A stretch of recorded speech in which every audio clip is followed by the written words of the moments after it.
Eu quero compartilhar com você algo que há muito tempo vem queimando no meu coração.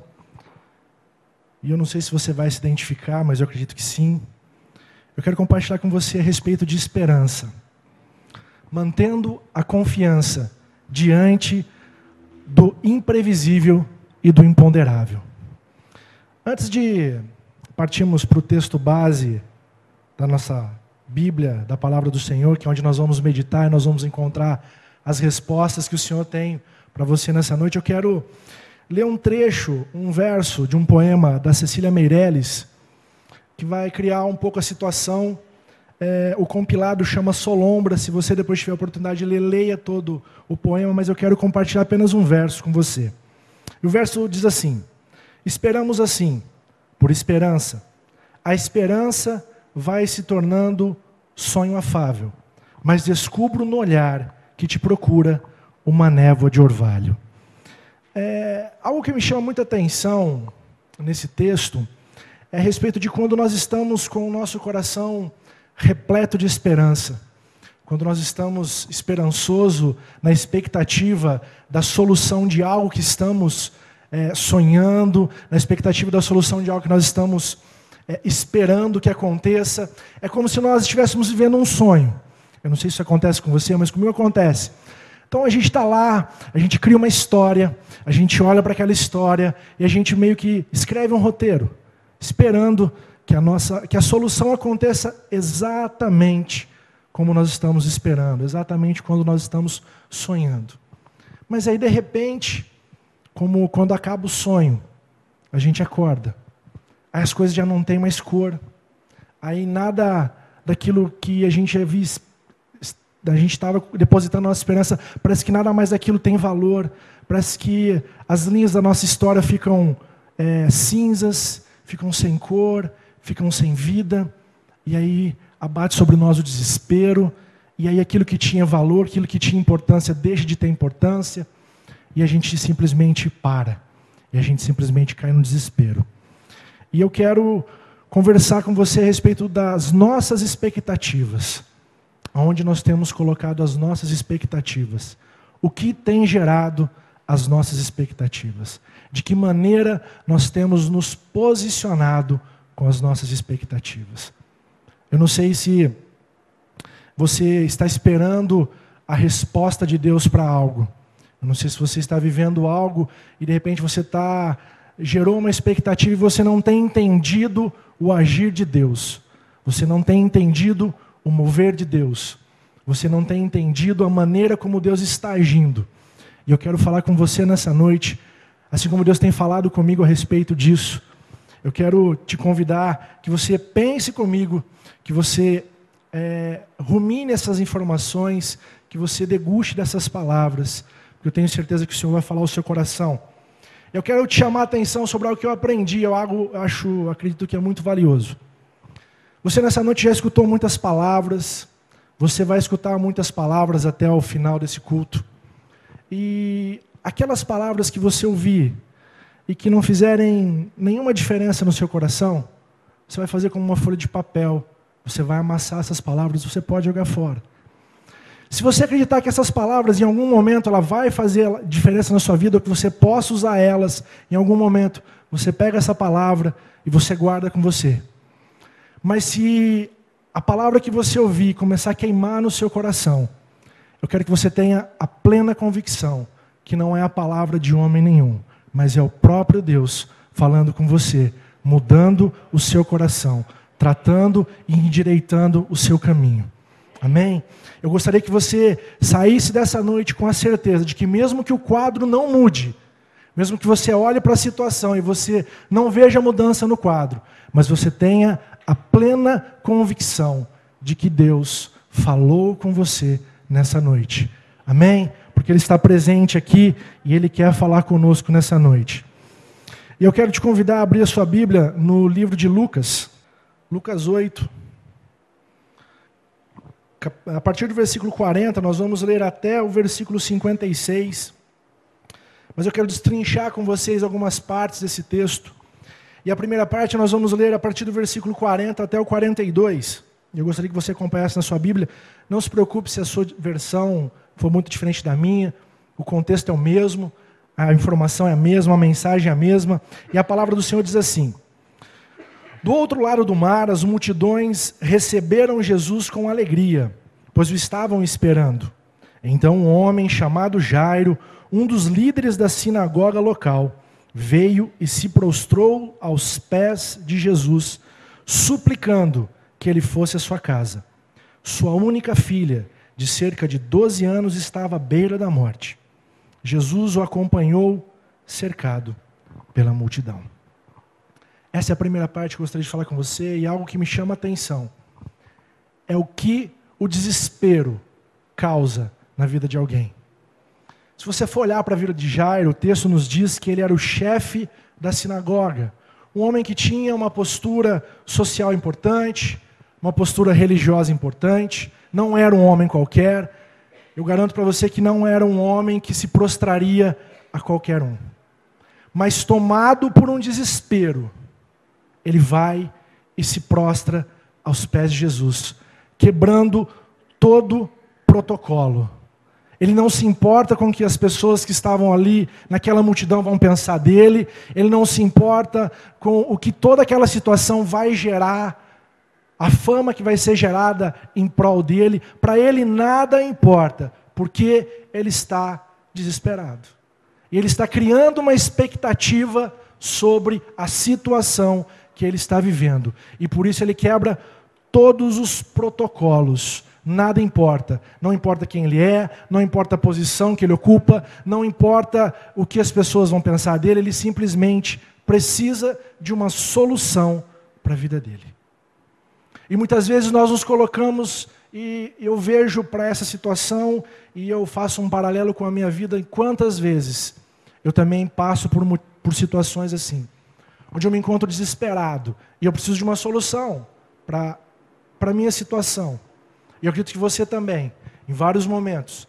Eu quero te dizer uma coisa, que diante de Deus, no nosso relacionamento com Ele, aquilo que somos, aquilo que temos, aquilo que as pessoas pensam, nada importa na presença dEle.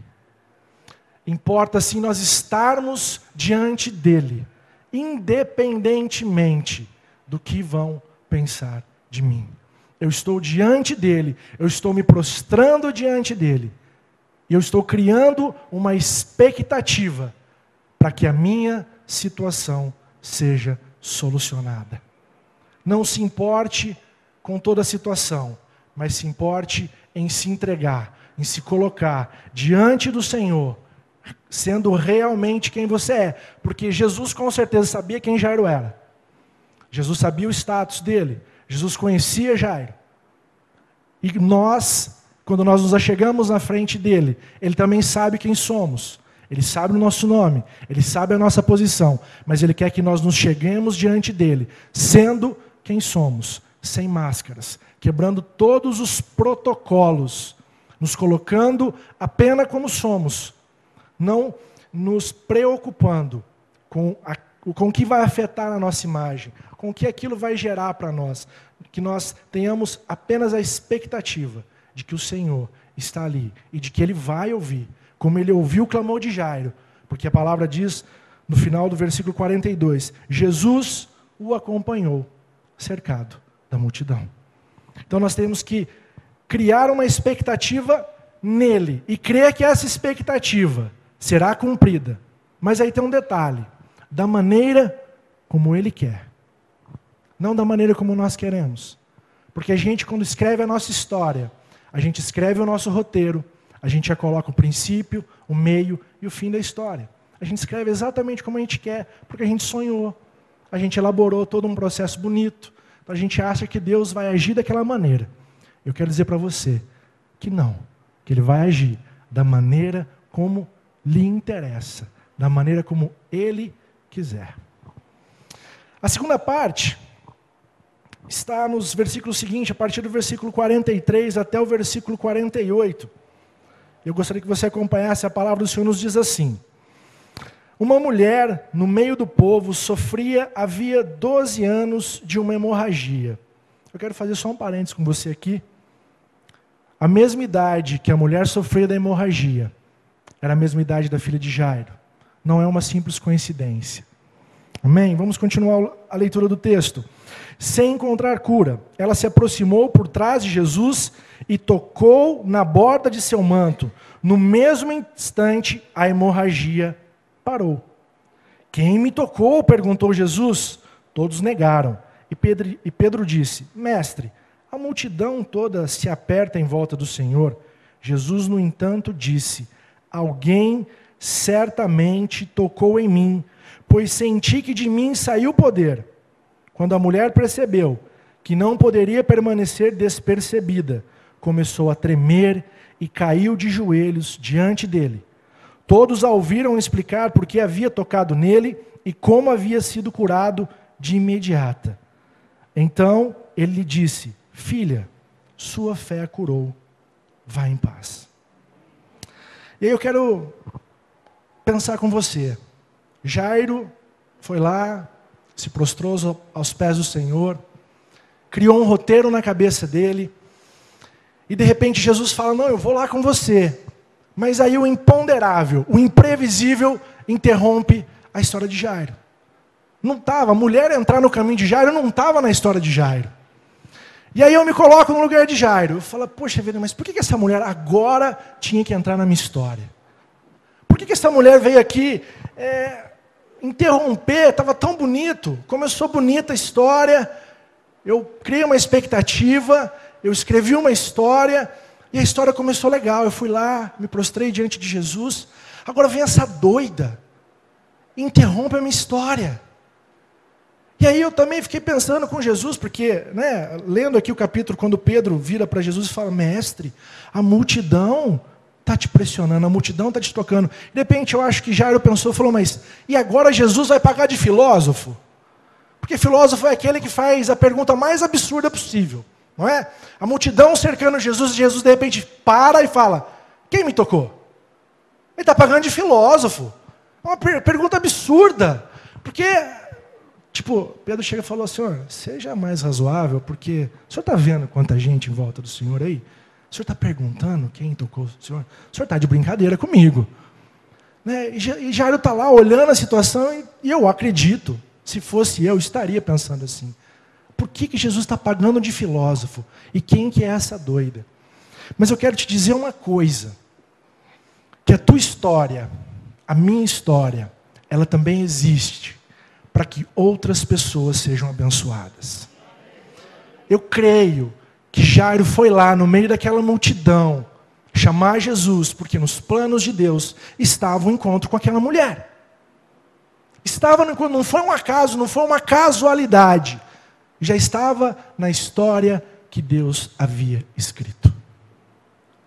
E algo que me chama muito a atenção também é o versículo 47, que diz assim: quando a mulher percebeu que não poderia permanecer despercebida, como que uma mulher no meio de uma multidão não pode passar despercebida? Eu não sei se vocês já viram na televisão, fora as contagens da PM, fora as contagens dos Datafolha da vida, que a gente nunca chega num número, né, Dani? O número é sempre, não, a polícia conta 100 mil, aí o Datafolha conta 1 milhão, aí vem o outro conta, não, são só 5 mil. Assim, a contagem é bem precisa. Fora essas contagens absurdas, como é que uma pessoa não pode passar despercebida na multidão? Eu vejo da seguinte maneira, que Jesus, ele não para e pergunta simplesmente por perguntar. Assim como a Gabi está aqui do meu lado, Jesus com certeza, isso eu estou dando na minha interpretação, Jesus para e vira para ela assim: quem me tocou? Jesus sabe, porque ele também quer interferir na história daquela mulher. Então ele sabe quem tocou nele. E por isso ele interpela a mulher. E por isso a mulher sabia que não ia passar despercebida. Jesus fala: quem me tocou? Porque alguém me tocou de uma maneira diferente, porque eu senti sair poder de mim. E se a gente for olhar para a história da mulher, era uma mulher que ela não poderia ter contato com ninguém. Se a gente for ver na tradição religiosa daquela época, ela era considerada uma mulher impura para estar na convivência da sociedade. Ela não poderia estar convivendo com ninguém. Ela não poderia passar entre dois judeus, porque como ela era considerada impura, não tinha como aqueles dois judeus saberem que ela estava impura e assim ela tornariam aqueles dois judeus impuros. Mas ela também, assim como Jairo, quebrou todos os protocolos para tocar no Senhor. Porque para ela só importava que a sua expectativa fosse alcançada.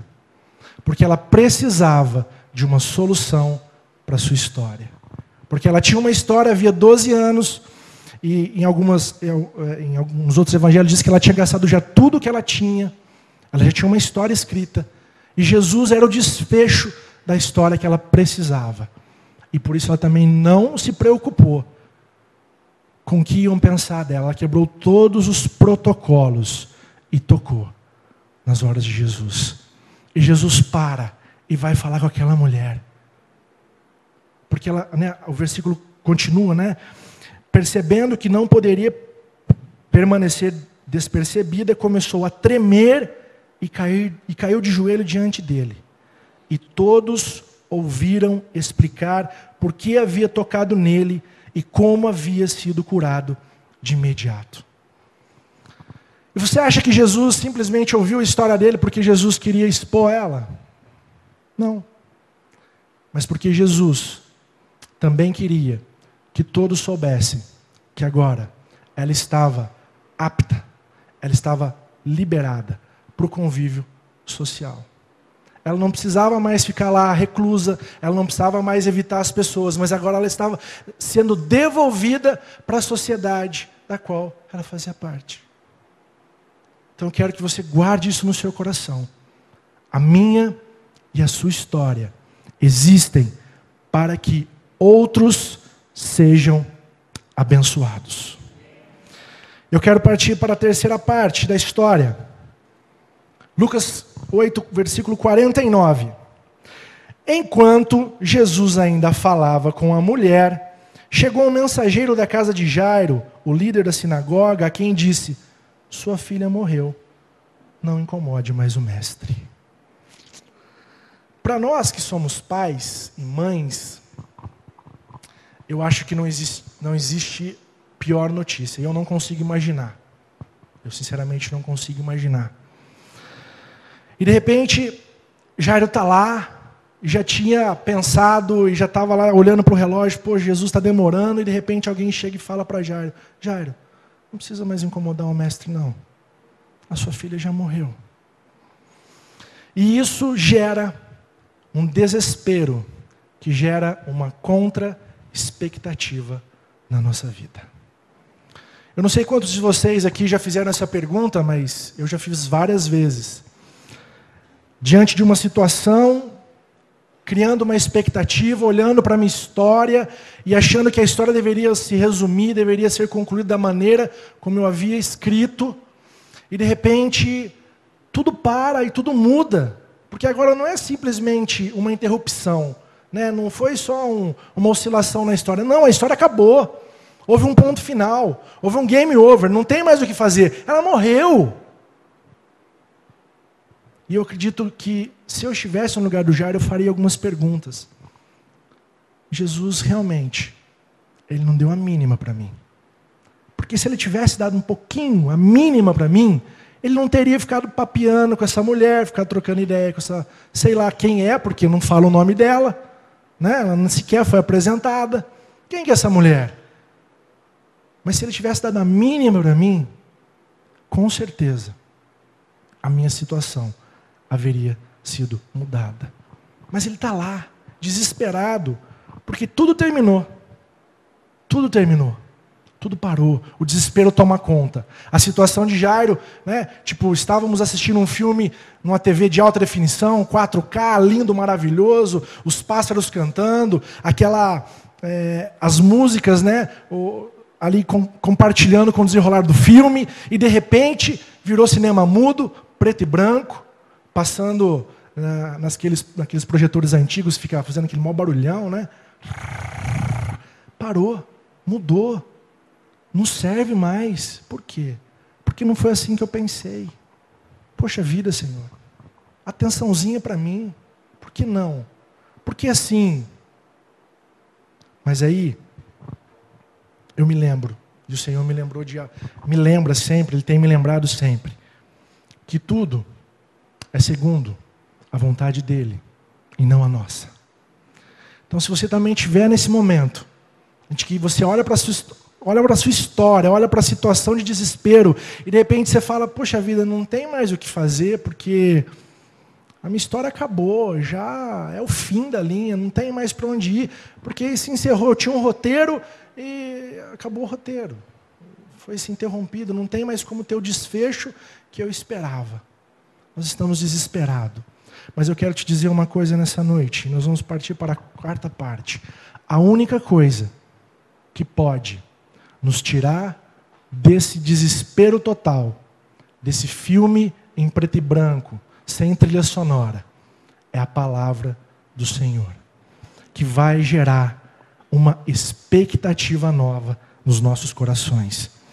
Vamos ler o versículo 50, a palavra do Senhor diz assim: ao ouvir isso, Jesus disse a Jairo, não tenha medo, apenas creia e ela será curada.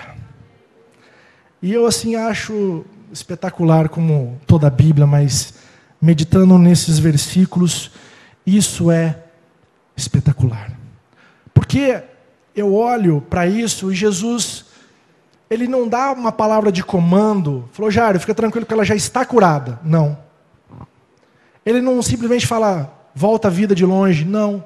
Ele não dá a palavra de cura para a menina, mas ele lança uma palavra ao coração de Jairo, para que essa palavra volte a gerar uma expectativa no coração dele. Foi a palavra, Jesus direcionou a palavra dele para Jairo. E no coração de Jairo, houve uma expectativa renovada. Uma expectativa nova. Uma expectativa diferente. Já não há o desespero. A vida começa a florescer. De repente a gente olha para o filme. A gente olha para as linhas da nossa história. E a gente vê que elas estão passando do cinzento para o colorido de novo. E nós temos que nos agarrar a essa palavra do Senhor.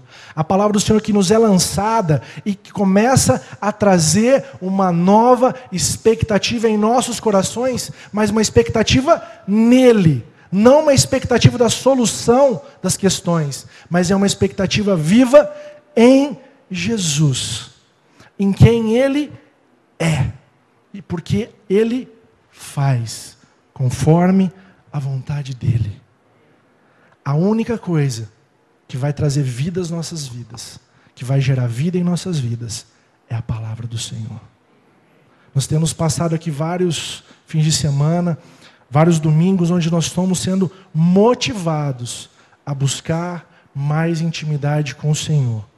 Através da leitura da palavra, através da oração, através dos louvores. E eu quero continuar te incentivando a isso. Faça isso, porque é isso que vai trazer expectativa ao seu coração, que vai gerar vida no seu coração.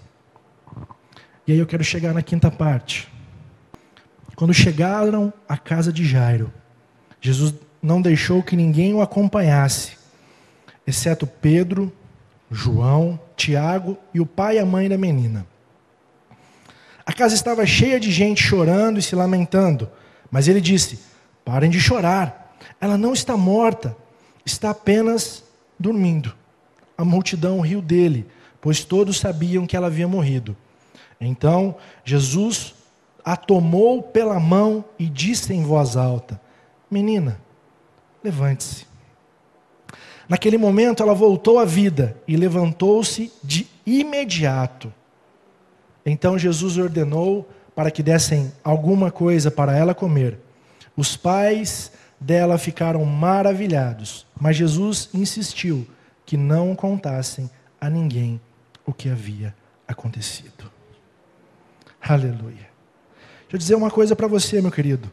Jesus sabe, Ele conhece mais sobre nós do que nós mesmos.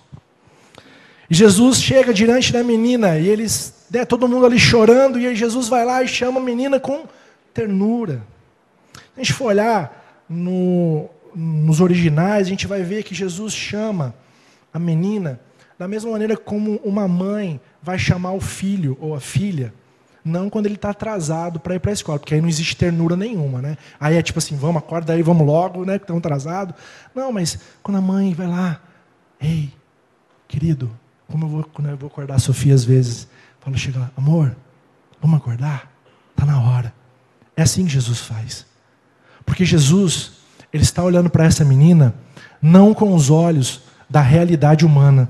Ele não está usando as lentes que aquele povo, aquela multidão que estava ali na casa de Jairo chorando por causa da menina estava olhando. Não, Jesus está olhando para a menina com as lentes da graça. E as lentes da graça trazem uma total interpretação totalmente diferente daquela que nós temos. Ele está olhando por essa lente da graça. Ele está tendo a interpretação real que ele já tinha determinado, que ele já tinha escrito, ele já tinha feito essa história, já estava escrita, e ele simplesmente culminou, chegou no ápice, chegou no final da história, da maneira como ele havia escrito. Não foi da maneira como Jairo havia escrito. E eu quero te dizer que nós precisamos olhar para as nossas vidas, para toda a situação das nossas vidas, com as lentes da graça. O Senhor ele tem nos capacitado a olharmos para as situações com a lente da graça. Porque nós nunca vamos ser capazes, porque nós somos seres humanos, nós nunca seremos capazes de interpretar, de termos a noção real de como o Senhor vai solucionar as nossas questões. Nós não temos a real noção, porque nós não conhecemos os pensamentos do Senhor. Porque se nós contássemos os pensamentos do Senhor, nós contaríamos, e não conseguiríamos chegar a conclusão nenhuma. Porque os pensamentos deles são mais altos que os meus. Porque os pensamentos do Senhor são infinitamente mais altos do que os meus. Nós não temos a real noção. Porque com Jesus foi lá, cuspiu no chão, fez um lodo e colocou nos olhos do cego. E o cego foi curado. Com outro cego, Jesus fala, seja curado. E ele foi curado. Com outro cego, Jesus fala, veja, e aí o que você está vendo? Ah, eu estou vendo os homens como uma árvore. Então, peraí, há um processo, há outra palavra. O centurião chega para Jesus e fala, Senhor, o meu servo está doente. Ele fala, eu vou na sua casa. O centurião fala, não, o senhor não precisa ir. Se o senhor mandar uma palavra, eu creio que a tua palavra vai curar. E Jesus não lança a palavra, ele fala, vai-te em paz, porque o teu servo já está curado. Para cada situação, o Senhor tem uma resposta. O Senhor tem um desfecho diferente do que nós estamos imaginando. Eu quero que você saia nessa noite com essa certeza no seu coração. Eu quero compartilhar algo bem rapidinho com você sobre a Sofia. Eu citei ela como exemplo, eu quero citá-la como exemplo de novo. Antes de ficarmos grávidos, a gente descobriu que a Gabi ela tinha um mioma no útero. Ela começou com sangramento e aquilo vinha debilitando ela de certa forma. A gente foi buscar um tratamento e as coisas começaram a acontecer milagrosamente nas nossas vidas. Primeiro porque o medicamento que ela precisava usar era um medicamento difícil de encontrar, com a promessa de que faria com esse mioma ele retrocedesse um pouco, que fosse, mas um medicamento muito caro, muito custoso. E começou tudo bonito, porque no primeiro momento a gente foi lá e o medicamento chegou a nós. A Gabi foi lá, tomou 3 injeções, e a gente esperando o resultado, e aí, vou compartilhar com vocês a expectativa que nós tínhamos. A gente escreveu um roteiro de que, vamos aplicar as 3 injeções, vamos voltar no médico, e esse mioma vai ter regredido, vai ter diminuído o tamanho, vai ficar tudo mais fácil. Muito pelo contrário.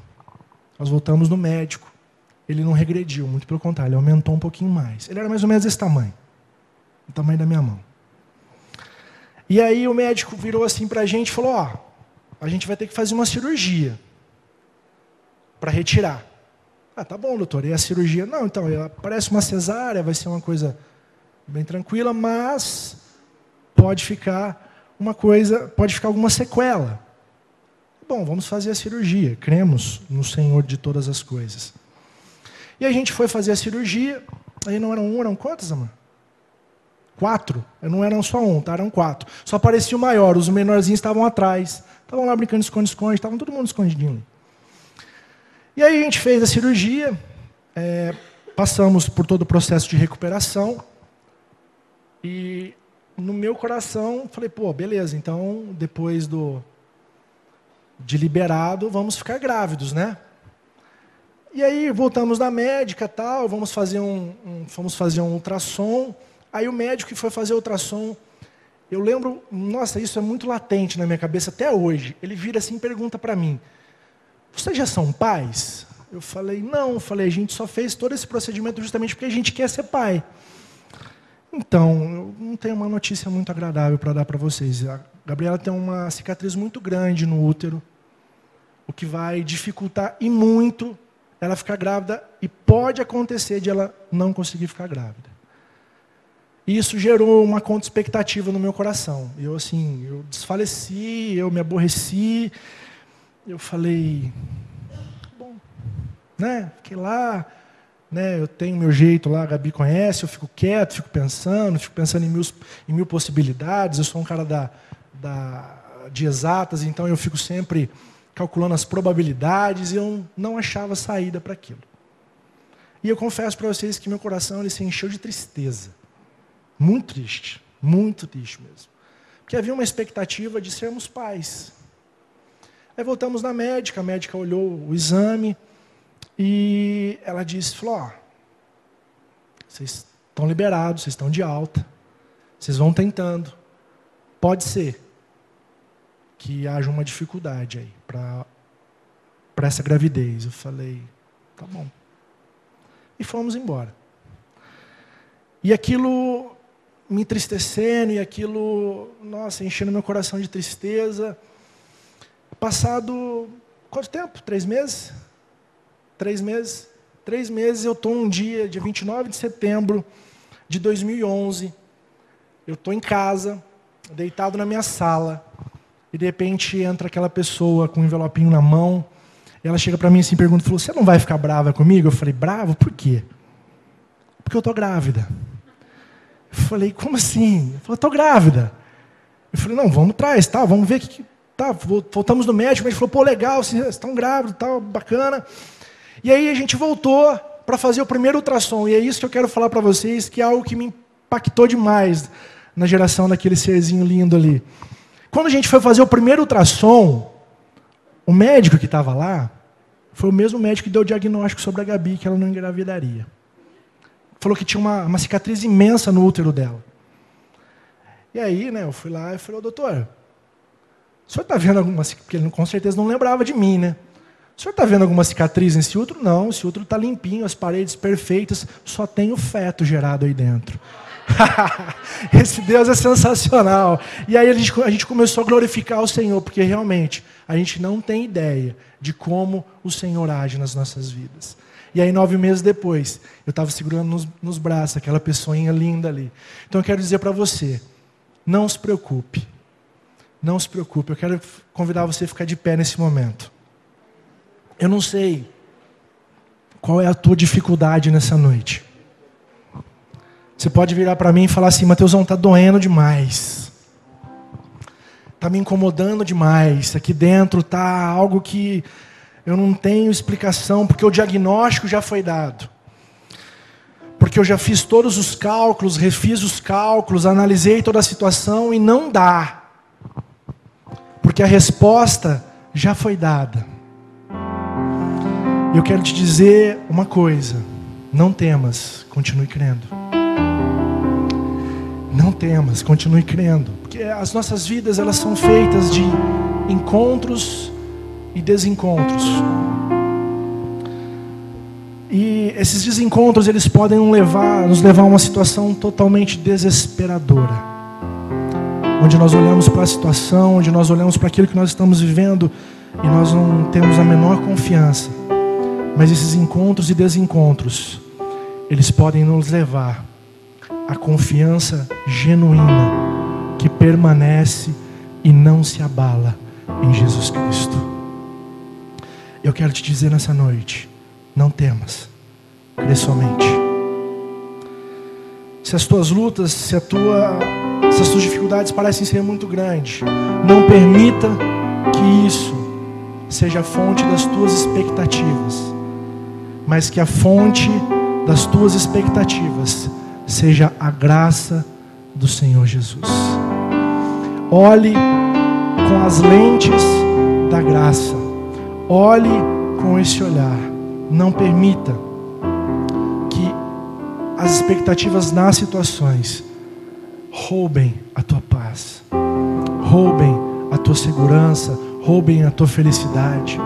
Mesmo que você esteja olhando para a sua vida e você só está vendo linhas soturnas, linhas cinzentadas, sem cor, eu quero te dizer uma coisa: o Rei dos Reis, o Senhor dos Senhores, Ele quer pegar essas linhas turvas, essas linhas acinzentadas, sem cores, e pegar as linhas coloridas que você não está vendo, e Ele quer tecer um lindo tapete.